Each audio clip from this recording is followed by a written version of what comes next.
Hello everyone. Welcome to Shake Hand with Life YouTube channel. I am Narendra Sharma.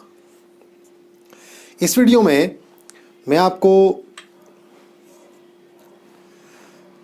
Study करवाऊंगा calculation of rank correlation when an attribute is ranked by 3 जजेस. यानी कि अब हम rank correlation calculate करना सीखेंगे जब हमारे पास 3 जजेस हों. किसी एट्रीब्यूट को जब 3 अलग अलग जजेस ने रैंक किया हुआ है तो हम ये स्टडी करेंगे कि कौन से 2 जजेस के बीच में बेटर कोरिलेशन बन रहा है, कौन से 2 जजेस के बीच में जो वो डिसीजन दे रहे हैं रैंकिंग के हिसाब से, उस रैंकिंग के हिसाब से कौन से 2 जजेस के डिसीजंस के बीच में ज़्यादा कंसेंट बनता है, पहले या दूसरे के बीच में, दूसरे या तीसरे के बीच में, या पहले या तीसरे के बीच में, कौन से पेयर के बीच में बेहतर कोरिलेशन बनता है. यही आज हम इस वीडियो में स्टडी करेंगे. लेकिन इस वीडियो में हम आगे बढ़ें उससे पहले अगर आपने shake hand with life YouTube channel को सब्सक्राइब नहीं किया है तो उसे सब्सक्राइब जरूर कर लीजिए और बेल आइकन को जरूर प्रेस कर दीजिए, जिससे आने वाले हर एक वीडियो का नोटिफिकेशन आपको तुरंत और सबसे पहले मिल जाए. तो आइए देखते हैं कैसे हम रैंक कोरिलेशन को कैलकुलेट कर सकते हैं जब हमारे पास 3 जजेस हों. तो यहाँ पर 10 कंटेस्टेंट्स लिए हुए हैं, 10 मॉडल्स हैं, ब्यूटीफुल मॉडल्स हैं. इन ब्यूटीफुल मॉडल्स की ब्यूटी को 3 जजेस ने अलग अलग रैंक किया है. राइट. सो जो कंटेस्टेंट्स हैं उनके नाम हैं अनुष्का, दीपिका, दिव्या, फरदीन, जैस्मीन, जेनिफर, कविता, करीना, प्रियंका और तापसी. हमने यहाँ अलग अलग कंटेस्टेंट्स के नाम ले लिए. तो फर्स्ट जज ने जो रैंकिंग की है, अनुष्का को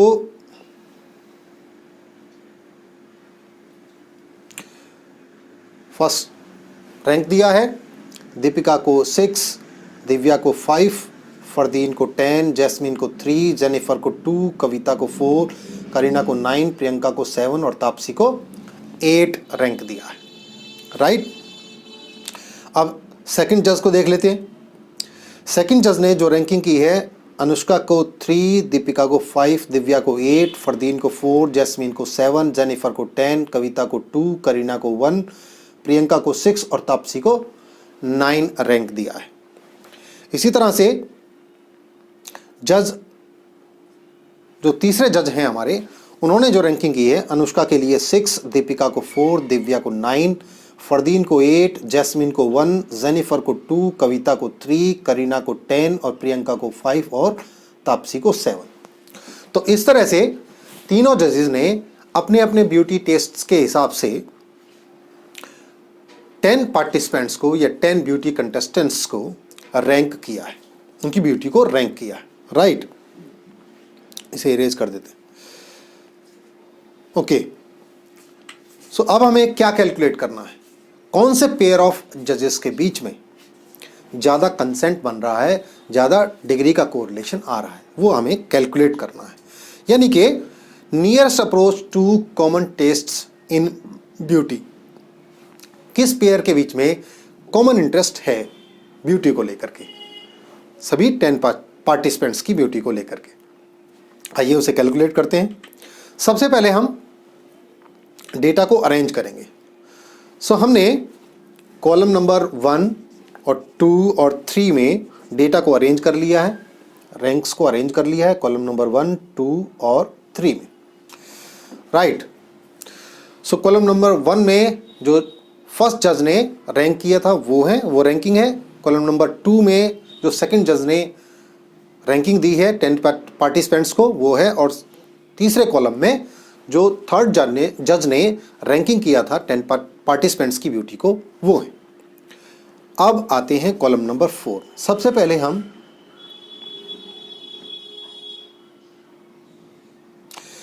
पहले हम क्या करेंगे, जज 1 और 2 के रैंक्स के बीच का डिफरेंस निकाल के उसे स्क्वायर करेंगे, यानी कि डी स्क्वायर 1 2 निकालना है हमें। इसमें सबसे पहला काम हम यहाँ करेंगे। ओके, सो ये है हमारे पास जज 1 और जज 2 के बीच का डिफरेंस का स्क्वायर, यानी कि D square 1 2। So 1 minus 3 minus 2 square is equal to 4। Then 6 minus 5 1 square 1, 5 minus 8 minus 3 square 9, right. 10 minus 4 6 square 36, 3 minus 7 minus 4 square 16, 2 minus 10 minus 8 square 64, 4 minus 2 square 4, 9 minus 1 8 square 64, 7 minus 6 1 square 1, 8 minus 9 minus 1 square 1, right. Okay, अब इसका summation, यानी कि summation of D square 1 2, summation of D square 1 2 आता है हमारे पास 200, जब हम इन सबको सम अप कर देंगे। ओके, अब हमें निकालना है difference between the ranks given by जज 2 एंड द जज 3, राइट। तो कैसे निकालेंगे? जज 2 एंड 3, जज 2 एंड 3 के रैंक्स का डिफरेंसेस और उसका स्क्वायर यहां पर है। So this is 3 minus 6, this is 3 minus 6 minus 3 square 9, 5 minus 4 1 square 1, 8 minus 9 minus 1 square, then 4 minus 9 minus 5 square 25, 7 minus 1 6 square 36, 10 minus 2 8 square 64. Then for Kavita it is 2 minus 3 minus 1 square 1, 1 minus 10 minus 9 square 81, 6 minus 5 1 square 1, 9 minus 7 2 square, 9 minus 7 2 square equal to 4, right. इस तरह से हमने difference निकाल लिया सबसे पहले जज 2 और 3 के बीच के रैंकिंग का। Now we get the summation of all these ranks, a difference of the ranks, square of the difference of the ranks of 2 and 3, and we get sigma d square 2 3 which is equal to 240, right। अब हम calculate करेंगे difference of the ranks judge 1 and 3 and then we square it and we get d square 1 3, right। So here we have d square 1 3. So for Anushka it is 1 minus 6 minus 5 square 25, 6 minus 4 2 square 4, 5 minus 9 minus 4 16, 10 minus 1 square, this is 1, 3 minus 1 2 square 4, 2 minus 2 0 square 0, 4 minus 3 1 square 1, 9 minus 10 minus 1 square 1, 7 minus 5 2 square 4, and 8 minus 7 minus 2 8 minus 7 1 square 1, right। So इस तरह से हमने difference को calculate कर लिया। Now we calculate the summation of d square 1 3 and we get sigma d square 1 3 equal to 60, right।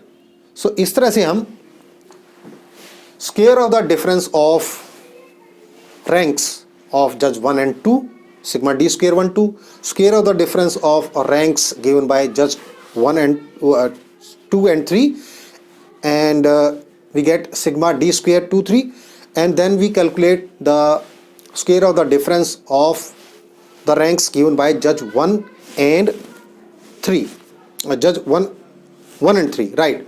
So we get sigma d square 1 3. Okay, now we calculate the ranks, rank correlation.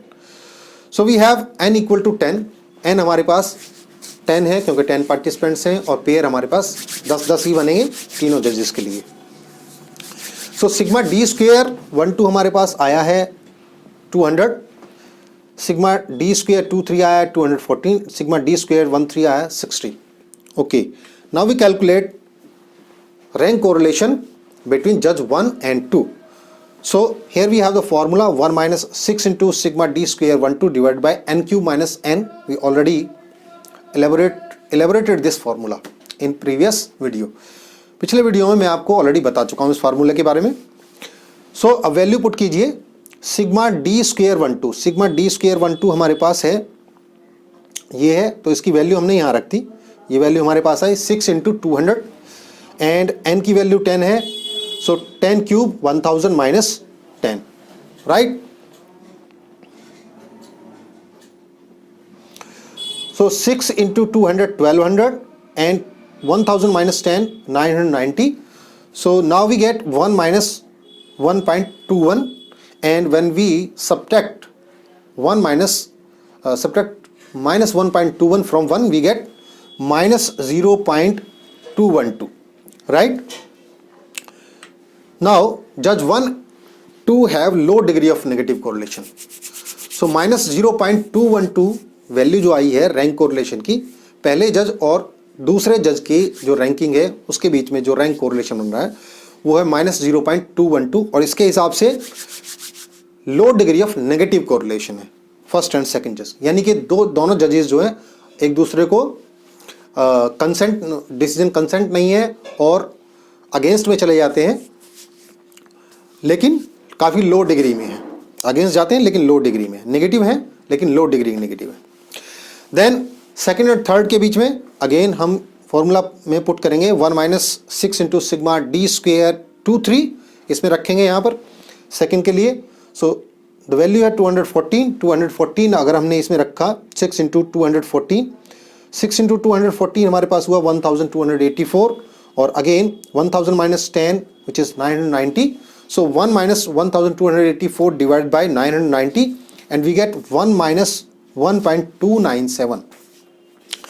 Then we get minus 0.297. So this is also negative degree of correlation, right? So judge 2 and 3 have moderate degree of negative correlation. Second जज और third जज के बीच में moderate degree of correlation है, एक दूसरे के अगेंस्ट हैं दोनों के जजमेंट्स, लेकिन काफ़ी नेगेटिव में है, एक दूसरे के अगेंस्ट हैं लेकिन मॉडरेट डिग्री में अगेंस्ट है। ओके, अब देखते हैं पहले और तीसरे जज के बीच में रैंक कोरिलेशन क्या बनता है। सो यहाँ पर हम फॉर्मूले में पुट करेंगे 1 minus 6 into sigma D square 1-3। So sigma D square 1-3 की वैल्यू हमारे पास है 60। सो 60 पुट करेंगे फॉर्मूले के अंदर, और n की वैल्यू 10 ऑलरेडी है ही। सो ये हमारे पास आया 6 into 60 and 1000 minus 10, right. So 6 into 60 हुआ हमारे पास 360, और 1000 minus 10 990. So 1 minus 360 divide by 990, 360 को 990 से डिवाइड करेंगे, सो 1 माइनस 0.363 हमें मिलेगा, और 1 माइनस 0.363 को ऑपरेट करते हैं तो प्लस 0.636 हमें मिलता है। सो ये क्या है, जज 1 and 3 have moderate degree of positive correlation. अब जो पहले और तीसरे जो जज हैं वो आपस में एक दूसरे को फेवर करते हैं, इसलिए उनके बीच का जो डिसीजन का जो कंसेंट है वो पॉजिटिव है, वो कंसेंट पॉजिटिव है, लेकिन मॉडरेट डिग्री का पॉजिटिव कोरिलेशन है, यानी कि दोनों एक दूसरे को 63% तक सपोर्ट करते हैं। पहले और दूसरे जज जो हैं वो एक दूसरे के नेगेटिव हैं लेकिन लो डिग्री है। फर्स्ट सेकंड और थर्ड जो हैं वो भी एक दूसरे के नेगेटिव हैं लेकिन वो मॉडरेट डिग्री में नेगेटिव हैं एक दूसरे के, लेकिन फर्स्ट और थर्ड जो हैं वो दोनों के डिसीजन जो हैं वो एक दूसरे के साथ कोऑपरेट करते हैं, कोऑर्डिनेट करते हैं, या यूँ कह सकते हैं उनके बीच का डिसीजन के बीच का कोरिलेशन जो है वो moderate degree of positive correlation. So इस तरह से हम ये कंक्लूड कर सकते हैं कि जो जज 1 and 3 have the nearest approach to common taste in beauty. जो 10 पार्टिसिपेंट्स हैं, ब्यूटीफुल पार्टिसिपेंट्स हैं, उनकी जब ब्यूटी को रैंक करते हैं तो फर्स्ट जज और थर्ड जज उनका टेस्ट जो है काफ़ी कॉमन है, वो 63% तक एक दूसरे को सपोर्ट करते हैं। तो इस तरीके से हम, अगर हमारे पास 3 जजेस हैं या कोई भी 3 पीपल किसी एट्रीब्यूट को या किसी क्वालिटी करैक्टरिस्टिक्स को अगर रैंक कर रहे हैं और हमें ये पता करना है कि कौन से 2 पार्टिसिपेंट्स के बीच में, कौन से 2 जजेस के बीच में या डिसीजन मेकर्स के बीच में कंसेंट ज़्यादा बन रहा है, तो हम इस तरीके से, जैसे मैंने इस वीडियो में इस प्रॉब्लम के थ्रू आपको बताया, हम कैलकुलेट करना सीख सकते हैं, कैलकुलेट कर सकते हैं रैंक कोरिलेशन की हेल्प से। अगर आपके कोई डाउट्स हैं इस रैंक कोरिलेशन को लेकर के, इस प्रॉब्लम को लेकर के, तो उन्हें नीचे कमेंट बॉक्स में लिखकर मेरे साथ ज़रूर शेयर करें। नीचे कमेंट बॉक्स में लिखें अपने डाउट्स और मेरे साथ शेयर करें। अगर ये वीडियो पसंद आया है तो give a thumbs up to this video and share this video with your friends and colleagues. Shake hand with life YouTube channel को आप सब्सक्राइब जरूर कर लीजिए ताकि आने वाले हर एक वीडियो का नोटिफिकेशन आपको तुरंत मिल जाए। कोर्स नोट्स और ई बुक्स के लिए आप मेरी वेबसाइट www.shakehandwithlife.in पर विजिट कर सकते हैं। जल्दी ही एक नए वीडियो के साथ, एक नए टॉपिक को लेकर मैं आपको फिर मिलूंगा। तब तक के लिए बाय बाय।